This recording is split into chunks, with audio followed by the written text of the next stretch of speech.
أنا شكلي هموت في القصر ده.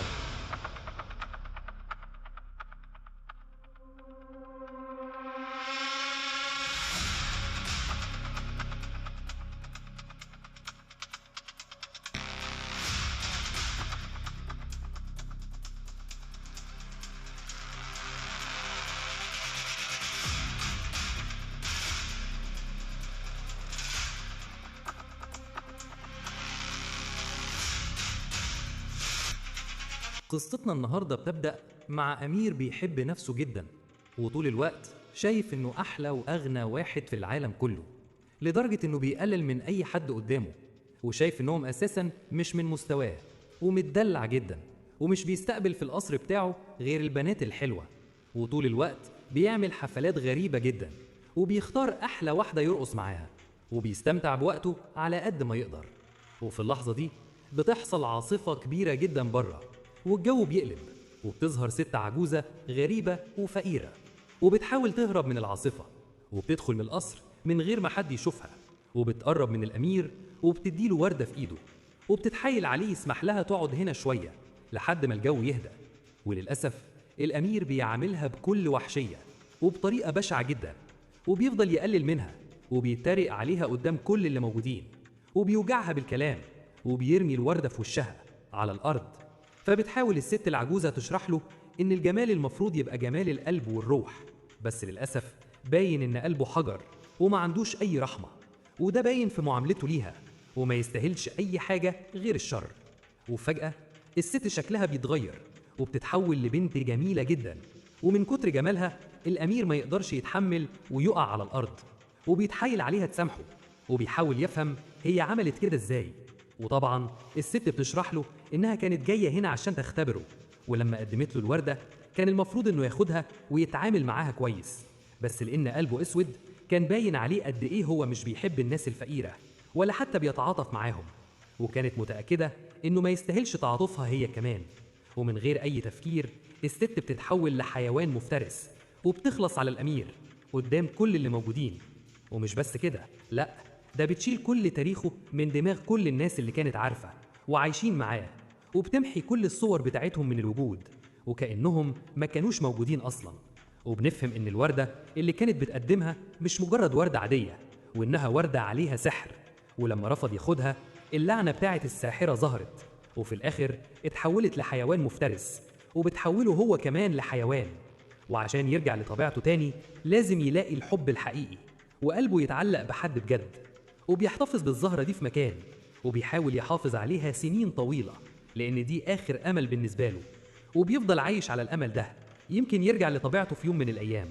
ولأن الساحرة شالت الأمير من دماء كل الناس، محدش كان فاكره ولا فاكر القصر بتاعه، ولا حد بيقرب من القصر سنين طويلة كأنهم مش موجودين. بعد كام سنة بيظهر قصر جميل جدا في القرية اللي جنب القرية بتاعة الأمير، وبتعيش فيه بنت اسمها بل، بتحب قراءة الكتب جدا، وقلبها طيب، وبتساعد أي حد محتاج، وبتتعلم الخير من باباها، وبينهم ثقة كبيرة جدا ومستحيل تزعله، وبتحاول طول الوقت إنها ترضيه.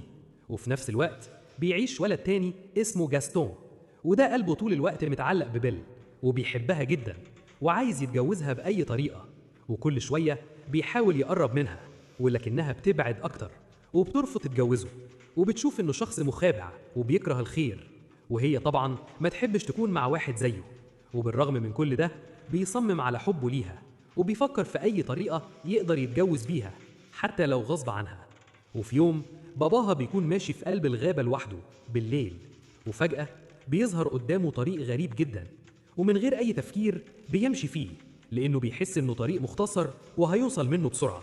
وسط الطريق بيبدأ يسمع أصوات مرعبة جاية من اتجاه الغابة، وبيقلق جدا، وبيتصدم في الآخر لما بيظهر قدامه ذئاب وبتحاول تهجم عليه، وهو بيحاول يهرب بأي طريقة، ومن كتر الخوف بيجري بالعربية بتاعته، وبيفضل ماشي في طرق ما يعرفهاش كام ساعة لحد ما بيلاقي نفسه قدام نفس القصر اللي كان موجود في أول القصة، وبيستغرب لأن القصر ضلمة جدا ومفيش أي حد واقف بره وكأنه مهجور.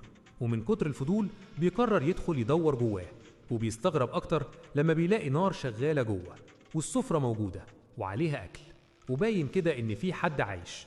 الغريب إن مفيش أي حد ظاهر قدامه لحد دلوقتي، وبيفضل يلف فترة طويلة في قلب القصر، ومن كتر ما هو جعان ما بيقدرش يفكر أكتر من كده، وبيقعد على السفرة وبيقرر إنه ياكل، مع إنه عارف إن ده أكل حد تاني، وأكيد الشخص ده طبعا هيظهر قريب. ومن كتر الجوع بيسيب كل ده وبيبدأ ياكل بكل شراهة، لحد ما بيتصدم فجأة لأنه بيلاقي فنجان القهوة بيقرب عليه لوحده وبيتحرك من غير ما حد يلمسه. وبيتصدم أكتر لما الفنجان يبدأ يتكلم معاه وكأنه إنسان عادي. ومن كتر الخوف الراجل بيحاول يهرب بسرعة وما بيكونش فاهم ده حصل إزاي. وبالصدفة وهو خارج من الباب بيكتشف إن مش بس فنجان القهوة هو اللي بيتحرك، وإن كل حاجة موجودة في القصر بتتحرك لوحدها وكمان بتتكلم، وما بيكونش قادر يستوعب إيه اللي بيحصل حواليه. وبعد تفكير كتير الأمير بيقرر يمشي قبل ما يحصل له أي حاجة. وأول ما بيخرج للحديقة بره بيشوف ورود بيضة حلوة قوي، فيقرر يقطف شوية ورد لبنته، وده لأنه هي بتحب الورد وأكيد هيعجبها جدا. وفي اللحظة اللي بيقطف فيها الورد الوحش اللي هو الأمير بيظهر قدامه لأول مرة ويهجم عليه، وبيكون غضبان جدا إنه حاول يسرق الورد بتاعه، وبسبب اللي عمله ده الوحش بيقرر يقبض عليه ويحبسه عنده. وفي نفس الوقت الحصان بتاعه بيقدر يهرب وبيفضل يجري لحد ما يوصل للبيت بتاعهم. وطبعا بيل لما بتشوف الحصان لوحده بتعرف إن باباها في خطر وإن في حاجة حصلت، وبتقلق جدا على أبوها، وبتركب على الحصان وبيفضل يجري بيها لحد ما ياخدها لنفس المكان اللي باباها كان فيه. وبتستغرب جدا من شكل المكان اللي حواليها، وبرغم من كل ده بتدخل القصر بقلب جامد وبتصمم إنها تدور على أبوها، وبتفضل تنادي في المكان بصوت عالي وبتحاول تعرف لو في أي حد موجود هنا. والغريب إن مفيش أي حد بيرد عليها خالص. مش بتكون مستوعبة إزاي قصر كبير زي ده ما فيهوش أي خدم ولا أي حد يقف في طريقها. وبعد كام دقيقة بتسمع صوت قريب منها، ولما بتقرب من مصدر الصوت بتكتشف إن الساعة وحوامل الشموع بيتكلموا. وقبل ما تستوعب اللي حصل بتسمع صوت حد بيصرخ فوق. بتاخد الشموع وبتجري بسرعة من غير أي تفكير، وبتدور كتير جدا في كل مكان لحد ما بتوصل للأوضة اللي باباها محبوس فيها. وبيشرح لها باباها إن القصر ده ملعون وكل حاجة فيه بتتحرك وبتتكلم، وأكيد حياتها هنا هتكون في خطر. وبيحاول يقنعها تسيبه وتهرب بسرعة وتنقذ حياتها من الموت. وبيحكي لها كمان عن الوحش المرعب اللي هجم عليه، وإنه هو اللي حبسه هنا، وكل ده بسبب الوردة اللي هو قطفها من الجنينة بتاعته. وعشان كده الوحش قرر يعاقبه بحبسه هنا مدى الحياة. وطبعا بيل بتستغرب كلام باباها ومش بتكون قادرة تفهم إن ده حقيقي، وبتفضل تتجادل معاه وبتصمم ما تمشيش من غيره. وفجأة وهم بيتكلموا الوحش بيظهر قدامها وبتتصدم لأنه ضخم جدا وشكله مرعب، فبتجمع كل القوة والشجاعة اللي جواها وبتقرب منه، وبتقرر إنها ما تخافش، وبتتكلم معاه بصوت عالي وبتطلب منه يسيب باباها، وده لأن ملوش أي ذنب في أي حاجة وما عملش حاجة كبيرة تستحق الحبس مدى الحياة، والموضوع كله عبارة عن وردة قطفها بالغلط. وبتفضل تلوم في الوحش وبتشوف إنه ظالم وقلبه قاسي، وبتتجادل معاه فترة طويلة جدا وبتتحايل عليه لحد ما يفتح الباب عشان تطمن على باباها. والغريب إن الوحش بيتأثر بكلامها وبيبص في عينيها وبيقول لها إنه هيفتح الباب كام دقيقة وهيسيبها تتكلم مع باباها براحتها، ولو ما مشيتش يبقى هيحبسها هي كمان للأبد، وساعتها محدش هيقدر يلومه. وفعلا بيفتح الباب وبتجري بيل على باباها وبتبدأ تتكلم معاه. ورغم إن الوحش قال إن لازم حد فيهم يكون مرمي في السجن جواه، فبتختار تضحي بنفسها عشان تنقذ باباها، ومن غير أي تفكير بتزقه لبره وبتدخل هي وبتقفل الباب وبتحكم على نفسها بالسجن للأبد مع الوحش. وبتكون متأكدة إنه مش هيقدر يأذي باباها لأنه قال لها إن لو الباب اتقفل مش هيتفتح تاني أبدا. وطبعا باباها بيزعل جدا وبيغضب من اللي هي عملته، وبيوعدها إنه هيروح يجيب المساعدة ويرجع بسرعة وينقذها من اللي هي فيه، وبيحاول يطمنها على قد ما يقدر. وبعد ما الوحش بيمشي هو وباباها بتفضل لوحدها وبتشوف الساعة وبتتكلم مع الشموع، وبتكتشف من كلامهم إنهم كانوا بشر في يوم من الأيام، بس بعد كده اتحولوا للشكل ده بسبب لعنة الساحرة عليهم كلهم. وعشان كده بيقدروا يعملوا كل حاجة زي البشر، وبيضحكوا وبيحسوا وبيتكلموا وبيتحركوا من أماكنهم عادي جدا. وأول ما بيل تشوف كل ده بتخاف جدا ومش بتكون قادرة تستوعب إيه اللي بيحصل حواليها ولا فاهمة الكلام ده حصل إزاي. وبتستغرب أكتر لما حامل الشموع بيحاول يهديها وبيطلب منها تيجي معاهم وهتفهم كل حاجة لوحدها. وفعلا بيل تسمع كلامهم وبيدخلوها نفق غريب جدا، وبتفضل ماشية معاهم فترة طويلة، وفي الآخر بتوصل لأوضة وبيطلبوا منها تقعد في الأوضة دي وتستريح براحتها.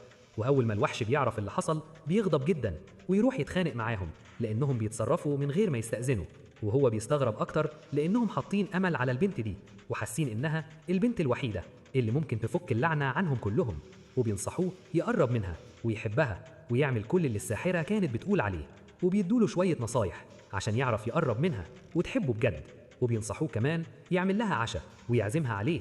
بس طبعا هو بيرفض وبيشوف إن الكلام ده جنان في جنان، ومستحيل أي حد يحبه بالشكل ده لأنه بقى مرعب جدا وضخم جدا وملوش أي علاقة بالإنسانية، والبنت ممكن تخاف منه أكتر مش تحبه. ولما بيلاقي كل اللي موجودين بيضغطوا عليه وبيتحايلوا عليه إنه يجرب ويعزمها على العشاء يمكن فعلا تحبه، لحد ما في الآخر يوافق، وده لأنه السبب في اللعنة اللي حصلت لهم، وده لأنهم كانوا موجودين في نفس اليوم اللي الست العجوزة دخلت فيه. وللأسف بيعمل كل ده ولكن بطريقته، وبيدخل عليها بكل عنف ويعلي صوته وبيأمرها وبيقول لها تتعشى معاه النهارده غصب عنها، وطبعا هي بتتضايق وبتصرخ في وشه وبتشوف انه مجنون لانه سجن باباها وسجنها ودلوقتي عايز يتعشى معاها عادي وكأن مفيش اي حاجه حصلت، وبترفض وبتقول له انها مستحيل تاكل مع واحد زيه. وطبعا الوحش بيغضب جدا وبيفضل يخبط يرزع في كل حاجة حواليه وبيعلي صوته وبيقول لها إنها هتاكل معاه غصب عنها، فبتعند معاه أكتر وبتقول له إنها لو هتموت من الجوع مش هتاكل معاه مهما حصل. وبيغضب الوحش أكتر من كلامها وبيهددها إنها هتموت من الجوع ومش هيقدم لها أي أكل إلا لما توافق تاكل معاه، وبعد كده بيمشي ويسيبها. وطبعا كل اللي موجودين بيزعلوا جدا لأنهم بيفقدوا الأمل إن اللعنة تتفك، وبيحسوا إنهم هيفضلوا محبوسين هنا طول حياتهم.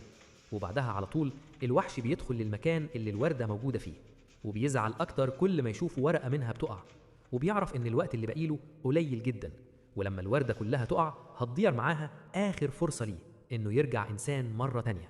وده لأن الساحرة كانت مأكداله إنه لازم يركز في الوردة ويلاقي حب حياته قبل ما كل الورق اللي فيها يقع، وساعتها اللعنة هتتفك وكل حاجة هترجع تاني زي الأول.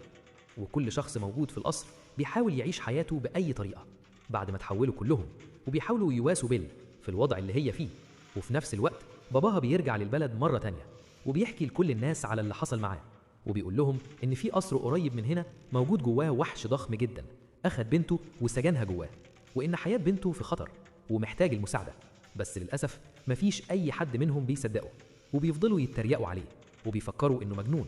وفي اللحظة دي جاستن بيستغل الفرصة لأنه عايز يتجوز بيل وعايز يثبت إنه جدير بيها ويخليها تعجب بيه بالعافية، فبيجري على باباها وبيقول له إنه مصدقه وهيجي معاه عشان ينقذ بيل.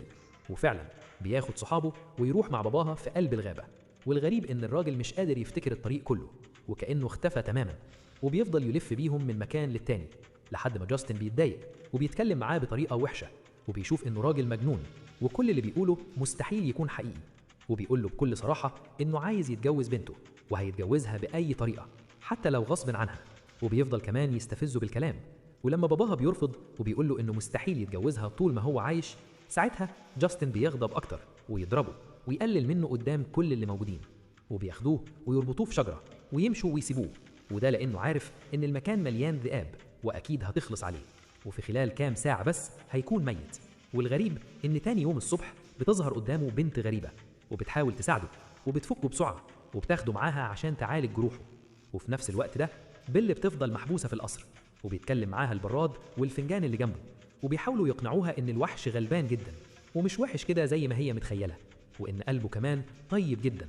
وبعدها بشوية كلهم بيتجمعوا وبيعملوا لها حفلة صغيرة وبيرحبوا بيها وبيقدموا لها شوية أكل على ترابيزة السفرة. والغريب إن الوحش بيشوفهم من بعيد وبيمشي من غير ما يضايقهم. وبعدها بكام ساعة بيل بترجع أوضتها تاني عشان تنام، وبالصدفة وهي في الطريق بتاخد بالها من أوضة مقفولة، ومن كتر الفضول بتدخل تتفرج على اللي جواها. وأول ما بتشوف الوردة بتقرب منها، وقبل ما تلمسها الوحش بيدخل عليها وبيفضل يصرخ بصوت عالي وبيزعق وبيمنعها تقرب منها، وبيشرح لها إنها كانت هتدمر حياته هو وكل اللي موجودين في القصر لو قربت من الوردة دي أو حصل فيها أي حاجة. ومن كتر الغضب بيطردها من القصر وبيطلب منها تمشي وبيحذرها. تاني يوم ما هي هتخلص عليها، ومن كتر الزعل بيل بتفضل تعيط وبتجري، وفعلا بتقرر تسيب القصر وتمشي. وطبعا كل اللي في القصر بيحاولوا يوقفوها ويمنعوها وبيقفوا في طريقها بكل الطرق، لحد ما في النهاية بتخرج من الباب وبتركب الحصان وبتهرب بسرعة في اتجاه الغابة. وبيفضل كل اللي موجودين في القصر يعيطوا عليها لأنها سابتهم هي كمان، وهيضطروا يكملوا مصيرهم تاني للأبد.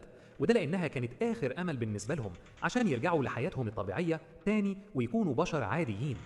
بتجري بيل في الغابة لساعات طويلة لحد ما بتلاقي نفسها متحوطة من كل اتجاه بالذئاب، وساعتها بتقف تحاربهم لوحدها. وقبل ما يأذوها الوحش بيظهر في اللحظة دي وبيهجم عليهم وبيقتلهم واحد ورا التاني. ولأن عددهم كبير جدا هو كمان بيتصاب بجروح خطيرة في جسمه، ولما بيتأكد إنها بخير ما بيقدرش يتحكم في نفسه أكتر من كده وبيغمى عليه ويقع في الأرض. وللأسف بيل ما بترضاش تهرب وتسيبه، وده لأنه عرض حياته للخطر عشانها، فبتتأثر جدا بالموقف وبترجع في كلامها وبتجري عشان تساعده، وبتتحايل عليه يجمع اللي باقي من قوته ويقف تاني على رجليه عشان تقدر ترجع بيه للقصر. وبتبذل مجهود كبير جدا لحد ما بيركب معاها الحصان، وأول ما يوصلوا للقصر بتدخل جوه وبتفضل جنبه وبتعالج الجروح بتاعته. وكل اللي موجودين في القصر بيفرحوا برجوعها تاني وبيعملوا لها حفلة بيأكدوا لها إنها مهمة بالنسبة لهم، وبيحكوا لها كل اللي حصل معاهم ومع الوحش بالتفصيل، وإزاي كلهم اتحولوا بالطريقة دي، وإن القصر فيه لعنة كبيرة والوردة دي ليها علاقة باللعنة بتاعتهم، ولو الوردة وقعت كلها كلهم هيموتوا للأبد. وعشان كده الوحش غضب منها وكان خايف عليهم، وعشان اللعنة تتفك لازم الوحش يقع في الحب الحقيقي. فبتتأثر جدا بالقصة بتاعتهم وبتزعل عليهم وعلى الوحش، ومع الوقت بتقرب منه وبتتعود كمان على شكله، وكل يوم بتيجي تغير له على الجرح بتاعه وبتقول له أبيات شعر هي حافظاها من الكتب اللي بتقرأها، وبتحكي له كمان عن نفسها كتير جدا، وبتستغرب لما بتلاقيه بيكمل أبيات الشعر وإنه حافظهم كلهم. ولما بتسأله بتعرف منه إنه بيحب الكتب والقصص الرومانسية جدا ومتعلق كمان بالقراءة، وبيقضي معظم وقته وهو بيقرأ. وبتفهم قد إيه هو مثقف وشخصيته مختلفة تماما عن الشخصية اللي كانت في دماغها، وبيفضلوا ساعات طويلة يتكلموا مع بعض عن حياتهم. ولما صحته بتتحسن شوية بيقرر ياخده للمكتبة بتاعته وبيوريها كل الكتب اللي عنده، وبتتصدم لأن المكتبة كبيرة جدا وفيها كل أنواع الكتب اللي كانت بتحلم تشوفها في يوم من الأيام، وما بتكونش قادرة تستوعب إن كل الحاجات دي بتاعته لوحده. والأول مرة بيخيرها لو حابة تفضل معاهم وتدخل المكتبة براحتها وتقرأ كل يوم مفيش مشكلة، ولو حابة تمشي برضه هو مش هيقف في طريقها. وطبعا هي بتقرر تفضل وبتفرح بالمكتبة جدا جدا. وبتمر الأيام وبيقربوا من بعض أكتر وأكتر وبيبقوا صحاب وبيعرفوا تقريبا كل حاجة عن بعض. والأول مرة الوحش بيحس إنه سعيد من أول ما تحول، وبيحس إن قلبه متعلق ببيل جدا، وكل اللي موجودين في القصر بيلاحظوا حاجة زي كده، وأخيرا بيحسوا إن الاتنين بدأوا يحبوا بعض بجد. والأمل بيزيد جواهم أكتر مع الوقت وبيستنوا الوقت المناسب، وحامل الشموع بيروح يتكلم معاه وبيقنعه إنه لازم يعترف لبيل بحبه لأنه فعلا بقى بيحبها بجد وما ينفعش يضيع الفرصة دي من إيده. وفي الفرصة دي مهم جدا. هو في المقابل الوحش بيخاف وبيرفض إنه يتكلم، وبيكون متأكد إنه مستحيل يحب واحد زيها. هو بيخاف ترفض لأنهم مجرد وحش وهي إنسانة. وطبعا هو بيستمر ويتحايل عليه فترة طويلة لحد ما في النهاية بيقتنع بكلامهم وبيوافق إنه يديك فرصة لنفسه ويعترف بالحقيقة، يمكن تتوافق معاه. وبيحدد ميعاد يقابلها وهم كلهم بيتلموا حواليه وبيجهزوه وبيغيروا في شكله كويس قوي عشان يكون في أحسن حال، وبيلبسوه كمان لباس الأمير، وفي نفس الوقت هي كمان بتتزين وبتلبس فستان حلو جدا. وأول ما بتقابله بيرقصوا مع بعض على الموسيقى اللي شغالة. وفي الوقت ده باباها بيرجع للبلدة بعد ما اتحسن وبيحكي للناس اللي جاستن عمله وفيه هو وأصحابه، وإنهم ربطوه في الغابة وسابوه للذئاب عشان تاكله. لكن هو طبعا جاستن بيقف ويدافع عن نفسه وبيكذب كل اللي بيقوله. ولما الراجل بيجي بيل بالست اللي أنقذته تحكي اللي حصل محدش بيصدقها، وجاستن بيخانق معاها وبيشوف إنها غريبة عنهم وما ينفعش أي حد يصدقها. وبيجيب أصحابه بيقولوا نفس الكلام برضه، وطبعا مفيش أي حد بيقف في صف الراجل وموقفه بيكون ضعيف جدا. وبيأكد لجاستن لكل الناس إنها اتجننت، وبيختار مواقف من عنده وبيقلب كل الناس ضده في الآخر. وللأسف بيقبض عليه بالقوة وبيرموه في السجن، وده لأنه كان خاطر عليهم وممكن يضر أي حد فيهم. وبترجع تاني البلدة والوحش بيكمل قصته لحد الآخر، وهما الاتنين بيستمتعوا وبيتبسطوا جدا. وبيحكي لها الوحش بقاله أكتر من سنة ما بيرقصش لأنه متعود على الرقص في القصر بتاعه ويعمل حفلات كبيرة كبيرة. وبيسألها هي اتعلمت الرقص ازاي، بتحكي له إن باباها علمها وهي صغيرة. وفي اللحظة دي بيفتكر اللي عمله في باباها وبيسأله هل المفتقد ده باباها؟ وللأسف لانها بقالها فتره طويله محبوسه هناك، فبتعترف له انها متضايقه جدا لانها بعيده عن باباها ونفسها تطمن عليه. فبيديها الوحش مرايه سحريه وبيطلب منها بص فيها كويس وهتقدري تشوفي اي شخص هي بتفكر فيه. وبتتصدم لما بتشوف باباها وبتعرف اللي الاهالي القريه بيعملوه فيه، وبتخضع ليه جدا وبتقول له لازم تروح لباباها عشان تساعده. حتى الوحش كمان بيساعدها عشان يخرجوا، وبيطلب منها تاخد المرايه ولو احتاجت تلاقي اي وقت تبص في المرايه وهيلاقي هو. بيسيبها تمشي معاه خلاص، ما بقاش قادر يتخلى عنها، وقع في حبها جدا وبيفضل يفكر فيها طول الوقت وبيعلق وعلشان مشيت، وبيتاكد ان اللعنه عمرها ما هتتفك ولانهم عمرهم ما هيتجوزوا. مشيوا اكيد مش هترجع تاني وهتنشغل بالحياه وممكن تنساها خلاص. وكل اللي موجودين في القصر بيعيطوا وبيزعلوا على نفسهم جدا. وبعدها بكام ساعه بتوصل للقريه بتاعتها وبتجري على باباها وبتحاول تمنعهم اهل القريه يضربوه. ولما تعرف السبب بتاكد لهم ان باباها مش بيكذب، وان فعلا في قصر مخفي في الغابه وجواه وحش ضخم جدا وخطفهم كمان هما الاثنين. لما بتلاقيهم مصممين يكذبوها بتوري لهم المرايه اللي معاها، وكلهم بيترعبوا من شكل الوحش وبيحاولوا يهربوا بسرعه. وفي المقابل بيل بتحاول تهديهم وبتاكد لهم انه مفيش وحش هيأذيهم وانه مستحيل يأذي اي حد. ومن كتر كلامها الحن على الوحش جاستن بيتضايق وبيغير وبيتاكد انها بتحبه بالوحش وفي بينهم حاجه، وبيقرر يقلب الحوار وبيشجع اهل القريه تكون ضدها، وبيأكد لهم ان الوحش ده عمل سحر اسود عليها وعشان كده بيتحكم فيها وفي عقلها وبيخليها تقول الكلام الغريب اللي بتقوله دلوقتي.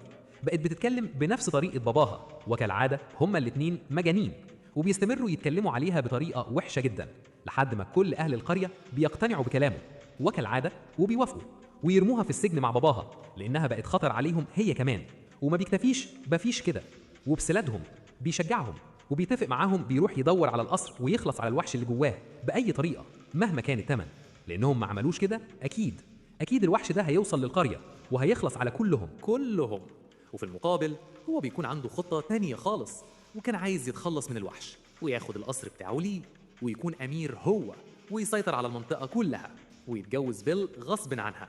وفي الوقت ده بيل بتقدر تخرج من السجن بطريقة معينة من غير ما حد يشوفها، وبتركب الحصان وبتهرب بسرعة وبتحاول توصل للقصر عشان تحذر الوحش من اللي هيحصل. بعدها بكام ساعة كل أهل القرية بيوصلوا للقصر وبيهجموا عليه بكل قوتهم، وأول ما بيدخلوا بيتصدموا وكل حاجة بتتحرك جوه، وبتحصل حرب كبيرة بينهم وبين الناس المسحورة اللي جوه القصر. وبيستغربوا جدا إن مفيش أي إنسان جوه ومحدش بيكون فاهم إزاي الحاجات دي بتتحرك وبتضربهم، وبتحاول كمان تتخلص منهم. وبيقدر جاستن يوصل لأوضة الوحش وبيلاقيه واقف لوحده وزعلان جدا، وبيبدأ يتكلم معاه وبيقلل منه جدا، وبيحاول يزرع في دماغه فكرة إن بيل مستحيل تحب واحد زيه وإنها بتلعب بيه طول الفترة اللي فاتت، وإنهم هما الاتنين مرتبطين أصلاً وهيتجوزوا قريب لأنهم لايقين على بعض وبشر زي بعض. بيتأثر الوحش بالكلام جدا وبيزعل أكتر لدرجة إنه ما بيكونش قادر يتكلم ولا حتى يرد عليه. وأول ما بيدور وشه جاستن بيضربه بالنار فبيتصاب في دراعه وبيقع من مسافة عالية جدا. ومن حظه الحلو إنه بيمسك في حديدة كبيرة قبل ما يقع على الأرض ويموت، وبينقذ حياته على آخر لحظة. وقبل ما جاستن يضربه بالنار تاني بيل بتوصل وبتمنعه، وبتحصل بينهم خناقة كبيرة لحد ما هو بيتكعبل ويقع بالغلط، والمسدس كمان بيقع من إيده. وفي الوقت ده بيل بتدور على الوحش، وأول ما بتشوفه بتفرح جدا إنه بخير وبتعتذر له لأنها ما قدرتش تمنع أهل القرية يجوا هنا وعرضت حياته للخطر بسببها. وطبعا هو بيفرح جدا وبيعرف إن جاستن كان بيكذب عليه ومستحيل يكون هما الاتنين مرتبطين وبيحبوا بعض. بيجمع كل قوته وشجاعته تاني وبيواجه جاستن بنفسه وبيقرر إنه يقضي عليه وينتقم منه، وبيفضل يضرب فيه لحد ما بيمسكه من رقبته وبيستعد عشان يرميه. وفي اللحظة دي بيل بتنادي عليه وبتفضل تتحايل عليه عشان يسيبه، والغريب إن قلبه بيحن وبيسمع كلامها وبيقرر يسامحه للمرة الأخيرة ويسيبه، وبيهدده لو شافه مرة تانية هيخلص عليه بجد. وطبعا جاستن بيهرب بسرعة من كتر الخوف من غير ما يبص وراه، وبعدها على طول الوحش بيروح لبال. وللأسف جاستن بيطلع عنده خطة تانية، وقبل ما الوحش يتكلم بيمسك سلاح وبيضربه بالنار في ثواني، والوحش بيتأثر جدا وبيترمي في الأرض وبيغمى عليه. وفي الآخر جاستن بيقع في شر أعماله وكل المكان اللي واقف عليه بينهار وبيموت موتة بشعة جدا. وبتجري بيل على الوحش وبتحاول تساعده وبتوعده انها ما تتخلاش عنه ابدا، وانها تفضل عايشه معاهم في القصر وكل حاجه هترجع تاني زي الاول وكمان احسن. وفي المقابل هو بيقنعها تمشي وبيكون عارف انه خلاص كام دقيقه وهيموت ومش هيقدر يتحمل اكتر من كده لان جسمه كله مليان جروح. في اللحظة اللي هما بيتكلموا فيها بتقع آخر ورقة في الوردة، وهو كمان بيقطع النفس، وكل الحاجات اللي في القصر بتقف عن الحركة خالص، وبتزعل بيل جدا، وبتفضل تعيط عليه، وبتعترف لأول مرة بحبها ليه، وبتتمنى لو كان فضل عايش ويكملوا حياتهم مع بعض، وده لأنها متأكدة إن هو كمان بيحبها. وفي اللحظة دي الساحرة بترجع، وبنكتشف إنها نفس الست اللي أنقذت باباه من الغابة قبل كده، وبتتأكد ساعتها إن الوحش لقى أخيرا الحب الحقيقي، وإن قلبه الحجري اتحول لقلب طيب، وساعتها بتقرر ترفع اللعنة عنه، وبترجعه تاني زي الأول، وبيرجع أمير وسيم زي الأول وكمان أحسن، وبتشوفوا بيل لأول مرة وبتنبهر بشكله، وبيعيشوا مع بعض كلهم في سعادة، وكل اللعنة اللي على القصر بتتفك، والناس بترجع تاني لطبيعتها، وبيعمل الأمير حفلة كبيرة جدا كالعادة، وبيقف يرقص هو وبيل في وسط القصر بعد ما لقى الحب الحقيقي. ولحد هنا بتنتهي أحداث قصتنا النهاردة. استنوني بقى في فيديوهات وملخصات جديدة. سلام.